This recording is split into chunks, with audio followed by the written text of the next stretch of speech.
Karim Fofana, ministre de l'Urbanisme, du Logement et de l'Hygiène publique. Le monde du logement en Afrique de l'Ouest est en ébullition. Il y a divers projets publics des gouvernements africains tendant à faire du logement abordable, c'est-à-dire le logement pour les personnes à revenus modestes et irréguliers, une priorité. Et l'idée, comme le veut la thématique de ce salon, c'est de parler de la croissance et de l'innovation dans le secteur du logement. Dans beaucoup de pays, on considère le logement social comme un secteur à dépense publique, un secteur social, un secteur d'aide, un secteur de justice sociale. C'est vrai. Aider les populations à accéder au logement, c'est vraiment une volonté sociale et une volonté d'équité. Mais il y a aussi derrière des opportunités de croissance. C'est ce que nous avons voulu montrer. Le logement porte la croissance dans beaucoup de pays. Le Maroc en a fait l'expérience. Entre 2004 et 2015, le Maroc a connu plus d'1,4% de croissance en moyenne pendant 11 années. Et cette croissance de 1,4% était due essentiellement au logement. Donc cette politique a permis aussi d'avoir 1,7 million d'emplois. C'est la raison pour laquelle tous les pays d'Afrique de l'Ouest sont aujourd'hui dans cette dynamique, et notamment le Sénégal, avec l'initiative du président Macky Sall, pour créer 100 000 logements en 5 ans.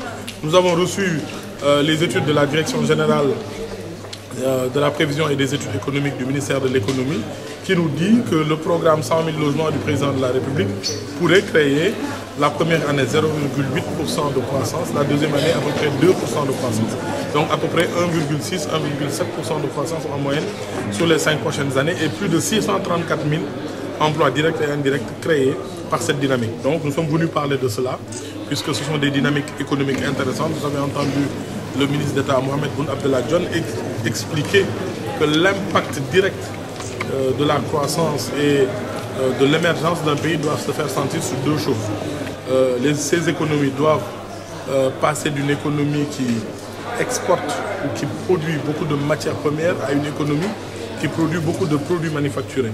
Ça, c'est le premier intérêt. Comme vous voyez avec le Maroc, au Maroc, on produit des véhicules, on produit beaucoup de biens et services manufacturés au Maroc. Et l'autre chose, c'est l'urbanisation. L'urbanisation, c'est la structuration des villes et la création massive de logements. Au Maroc, vous le voyez, beaucoup de personnes sont devenues propriétaires de leur logement et de leurs véhicules parce que l'industrie marche, parce que la politique de logement a fait ses effets.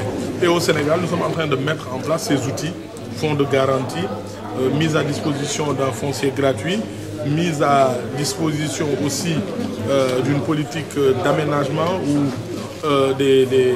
du foncier pour les promoteurs, mais aussi mise à disposition d'un dispositif de facilitation pour les acquéreurs. Donc c'est l'objet de ce salon, pour vulgariser un peu ces solutions proposées par les pays africains, par les États africains, notamment le Sénégal, mais aussi aller dans le sens de mobiliser l'écosystème de la construction. Vous l'avez vu, les sociétés qui font du fer, qui font du ciment, les banques, les promoteurs, les constructeurs, les bureaux d'études, pour leur dire qu'il y a beaucoup d'opportunités ces 5 prochaines années dans le secteur du logement.